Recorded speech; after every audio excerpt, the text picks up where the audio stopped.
Bonjour et bienvenue. Sur le terrain, une chose est de voir qu'il y a un problème, mais une autre, bien plus cruciale, c'est d'être capable de juger à quel point ce problème est grave. Aujourd'hui, on va décortiquer ensemble l'art de la hiérarchie du risque. Et la toute première chose à bien intégrer, c'est ça. Toutes les anomalies ne sont pas des catastrophes en puissance. Une non-conformité, ça ne veut pas dire qu'il faut tout arrêter sur le champ. C'est une nuance, mais une nuance qui change absolument tout dans la gestion de tous les jours. Mais attention, c'est là que ça se corse. Parce qu'une non-conformité qui est mal évaluée, c'est une véritable bombe à retardement. Un petit pépin qu'on met de côté peut très vite se transformer en crise majeure. C'est justement pour éviter ça que savoir classifier, c'est si essentiel. Alors, comment on fait pour distinguer le simple contretemps de la situation vraiment critique? En fait, la clé, c'est de se poser une seule et unique question. Une question fondamentale qui va guider toute notre évaluation. Et là voilà, c'est cette question qui doit devenir un réflexe. Vous voyez, on ne se focalise pas tant sur le problème lui-même, mais sur ce qui pourrait arriver si on choisit de ne rien faire. C'est ce changement de perspective qui est au cœur d'une bonne gestion du risque. Ok, alors comment on répond à cette question de manière bien structurée? Eh bien, il existe un cadre de travail qui est simple mais super efficace pour ça. Il est basé sur 3 niveaux très clairs. On va distinguer 3 niveaux, mineur, majeur et critique. Cette hiérarchie, en fait, c'est une sorte de feuille de route pour prendre la bonne décision. Chaque niveau va appeler une réponse bien spécifique.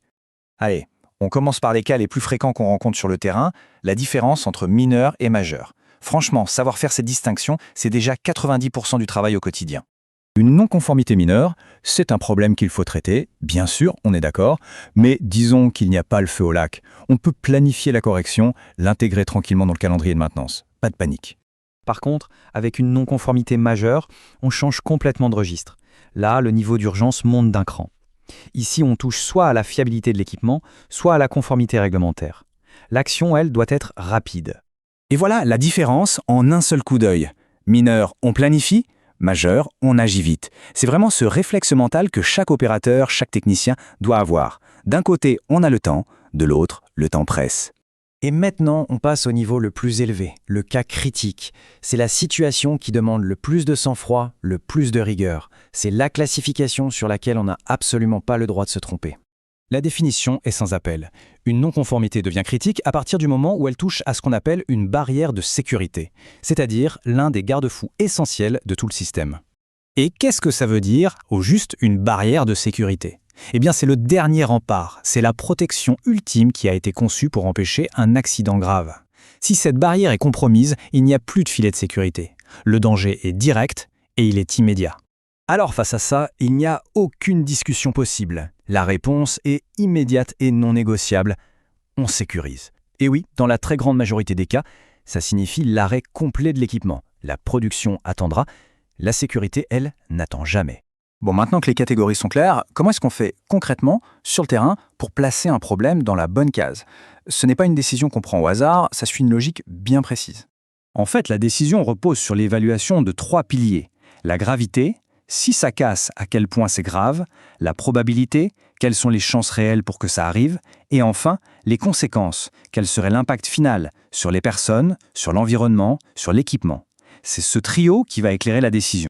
On arrive vers la fin et c'est important de relier ce cadre de classification à son but ultime dans un contexte professionnel. Pourquoi est-ce que c'est important de suivre cette méthode à la lettre? Et il faut bien comprendre une chose, l'objectif de tout ça, ce n'est pas de tout arrêter tout le temps pour un rien. Bien au contraire. C'est un outil qui permet de continuer à opérer, mais de le faire intelligemment en maîtrisant les risques de manière consciente. Parce qu'au final, c'est ça le but. Une non-conformité bien classée, c'est une décision qui est claire, qui est traçable et qui est défendable. C'est pouvoir dire à n'importe qui, voilà pourquoi nous avons agi de cette manière. Et ça, c'est la définition même du professionnalisme. Ce qui nous laisse avec une question passionnante pour la suite. Maintenant qu'on a bien classé le risque, quelle est la bonne action à entreprendre? Est-ce qu'on doit réparer, surveiller, remplacer? Comment choisir?